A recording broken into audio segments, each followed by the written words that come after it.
Hello friends, તો સ્વાગત છે તમારું મારી ચેનલ દીપિકાસ કિચનમાં. અને આજની રેસીપી છે આપણી શિયાળા સ્પેશિયલ રાયતા મરચાં. તો ચાલો એકદમ ટેસ્ટી એવા રાયતા મરચાં બનાવી લઈએ. તો મેં અહીંયા આશરે 100 ગ્રામ જેટલા મરચાં છે એને ધોઈ અને કોરા કરી લીધા છે. ત્યારબાદ મેં અહીંયા ડીટીયાનો ભાગ કાઢી નાખ્યો છે. જો તમારે ડીટીયાનો ભાગ ન કાઢવો હોય અને એ રીતે જ આ રીતે કટ કરી અને 2 પાર્ટ કરી લેવા હોય તો તમે એ રીતે પણ કરો છો, પરંતુ મેં અહીંયા ડીટીયાનો ભાગ કાઢી લીધો છે અને વચ્ચેથી બીજનો ભાગ પણ કાઢી લીધો છે, કારણ કે મરચાંના જે બીજ હતા એકદમ તીખા છે એટલા માટે. અને હા, એક જરૂરી સૂચના કે જો તમે મારી ચેનલ પર ફર્સ્ટ ટાઈમ આવ્યા છો, મારો વિડીયો પહેલી વાર જુઓ છો, તો પ્લીઝ મારી ચેનલને સબસ્ક્રાઈબ કરો અને નવા વિડીયોના નોટિફિકેશન માટે બેલ આઇકન જરૂરથી પ્રેસ કરો. અને હા, વિડીયો ગમે તો લાઈક ચોક્કસથી કરજો, શેર પણ કરજો.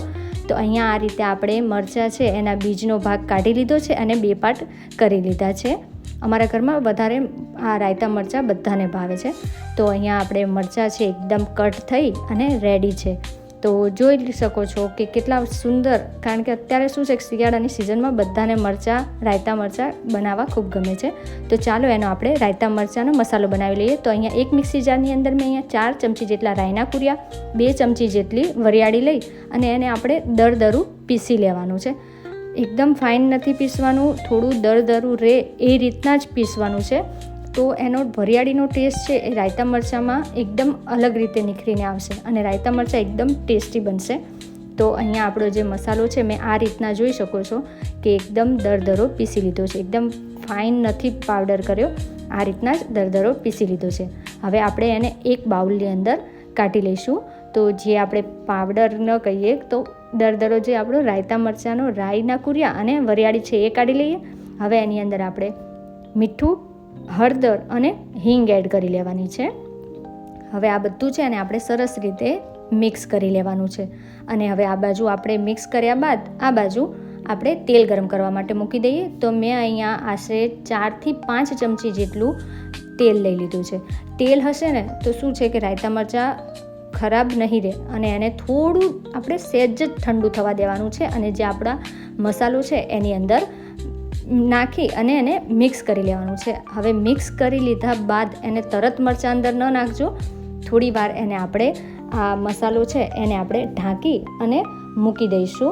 એટલે જેના લીધે શું છે કે ટેસ્ટ તેલનું અને બધું સરસ એમાં બેસી જાય અને થોડી વાર માટે ફૂલાઈ જાય.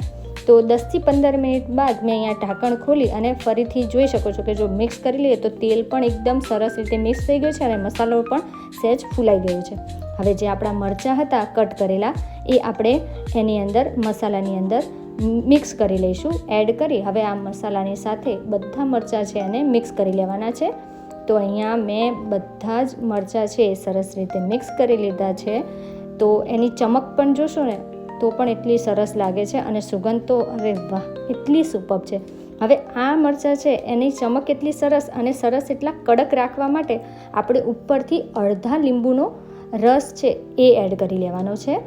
લીંબુ એડ કરેલું હશે ને તો શું છે કે જ્યારે પણ તમે આ મરચાં ખાશો ને ત્યારે એકદમ કડક મરચાં આપણે રહેવાના છે. એકદમ જે સોગી થઈ જાય છે ને એવા મરચાં નહીં થાય, પરંતુ જ્યારે પણ કાઢશો ત્યારે પણ સરસ રહેશે. અને આ મરચાં રાયતા છે એ તમે મહિનાઓ સુધી ફ્રીઝમાં સ્ટોર કરી શકો છો, બહાર પણ સ્ટોર કરી શકો છો.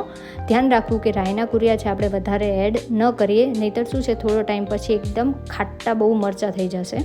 તો હવે એને આપણે ઢાંકી અને અડધોથી 1 કલાક માટે રહેવા દઈશું. તો અહીંયા મેં આ રીતના એક કાચની જાર એટલે કે નાની બરણી લઈ લીધી છે અને એની અંદર આપણે બધા જે રાયતા મરચાં રેડી કર્યા હતા એ આપણે ભરી લેવાના છે. અને જે ઉપરથી આપણો જે મસાલો વધ્યો હોય ને એ પણ બધું આપણે આમાં લૂછીને ભરી લેવાનો છે અને સરસ રીતે મિક્સ કરી લઈશું. તો હવે 1 દિવસ માટે આને આપણે એક બાજુ રહેવા દઈશું. પણ અમારા ઘરમાં તો તરત બની ગયા, ચલો લાવો આપણે તો ટેસ્ટ કરી લઈએ. તો અમે તો તરત જ બધાએ ખાવાના ચાલુ કરી દીધા હતા. તો હવે આ મરચાં છે એને આપણે થેપલા, પરાઠા અને શાક રોટલી કે એની સાથે આપણે સરસ રીતે એને એન્જોય કરી લઈએ. હવે તમે પણ બનાવો અને બાદમાં મને કમેન્ટમાં જરૂરથી લખજો કે કેવી લાગી આ રેસીપી.